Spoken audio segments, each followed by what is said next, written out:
Hey, how you doing, folks? 62-62. That's where the Baltimore Orioles stand right now. The O's haven't sunk below 500 since July 26th. Leads have been lost, innings have gotten away, and the distance grows between the Orioles and the Second American League wild card. Baltimore continuing their series in Kansas City tonight. Bottom of the first, ground ball up the middle. Great play by Orioles shortstop Paul Janisch to get the out at second. Third inning, the Royals adding to their 2-0 lead. Mike Moustakas with an RBI base hit into left. Top four now. Baltimore finally gets on the board. Jonathan Scope brings in Matt Wieters. Not enough, though. 6 straight losses for the Orioles, falling to Kansas City 3-2. In the National League, Washington battling San Diego. Bottom of the second, Wilson Ramos delivers a 2-run homer. The Nats tie this game up at 2. Next inning, Yunel Escobar rips a double down the left field line. Anthony Rendon scores. Bottom 5, Ian Desmond with an RBI double. Bryce Harper crosses the plate, and the Nationals pick up another win, beating San Diego 8-3. At Citizens Bank Park, the Phillies hosting the Mets. Bottom 3, Freddie Galvis shown off the power, a 2-run blast. Philly now only down a run later in the frame. Let the big man eat for the second straight night. Ryan Howard is leaving the park. 4-3 Phillies. Top 6, game tied at 4. The Mets retake the lead. Michael Kadire drives in a pair of runs, and the Phillies fall at home to the Mets 6-5. Down on the farm tonight, the Delmarva Shorebirds grab the series opener with Kannapolis 5-1. The bite is back in the Bulldogs. Last season, Laurel was just one more win away from capturing the Division II state championship. The Dogs have a hunger in their belly to build on last year's fantastic season. Not only do they return a solid group of players, but Laurel is opening a brand new stadium this fall. It's time to go inside the huddle with the Laurel Bulldogs. Head coach Glenn Phillips Jr.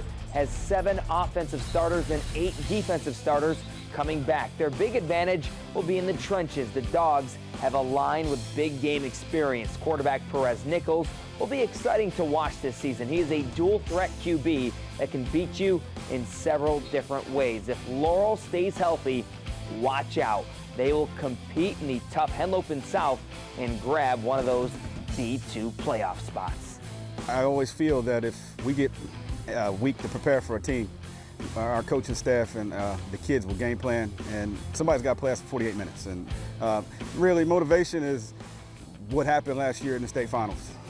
Nobody needs to tell us what happened. We know what happened, and it's been boiling since December. We can go as far as we want to, I think. Like I said, we're very young. We got a lot of talent. We're looking forward to this year.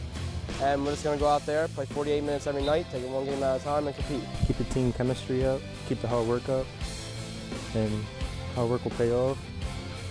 Set our goals, South first, playoffs, and state championship again. Laurel has a very difficult early season schedule. 3 of their first 4 games are on the road. In fact, their first 3 games of the year are away from home. They open at Sussex Central, then travel to face St. Elizabeth and Sussex Tech in Week 4. The Bulldogs open their brand new stadium against rival Delmar. It's that time of the year again, my friends. A reminder to all those high school senior student athletes on Delmarva, we are currently accepting applications for our WBOC Mount Air Farms Scholar Athlete of the Month program. In less than a month, we'll announce our September winner, so get those applications in. You can get it now on WBOC.com. Just click on our sports tab and all the information will be right there. Redskins head coach Jay Gruden is adamant he won't be benching Robert Griffin III. The quarterback will start Saturday's preseason game against the Ravens after suffering a concussion last week. Now, Kirk Cousins will be the first man off the bench on Saturday. The Washington Redskins finally received some good news at the tight end position. Projected starter Jordan Reed returned to practice today after missing the first 2 preseason games with a hamstring injury. During his 2 NFL seasons, Reed has missed 12 games. The Redskins wide receiver Deshaun Jackson is expected to be held out of Saturday's preseason game against the Ravens. D-Jax has resumed practicing, but the team has no reason to risk an aggravation during a preseason contest. Jackson should be ready to go in Week 1. Michael Vick is back in the NFL as Ben Roethlisberger's backup. The Pittsburgh Steelers announced tonight that they have signed Vic to a one-year deal and placed Bruce Gradkowski on injured reserve. The 35-year-old Vic is a far cry from the star he once was, but he was the best veteran quarterback available to the Steelers when Gradkowski got hurt. And guys, Vic spent last season with the Jets starting only 3 games. So interesting move there by the Ravens rival. Yes. Exactly. And tell you what about the Orioles, man. What is going on there? 6 in a row. They're struggling. They better turn it around or it's going to be a long off season in Baltimore. All right, Scott. Thank you very much. Okay, Dan.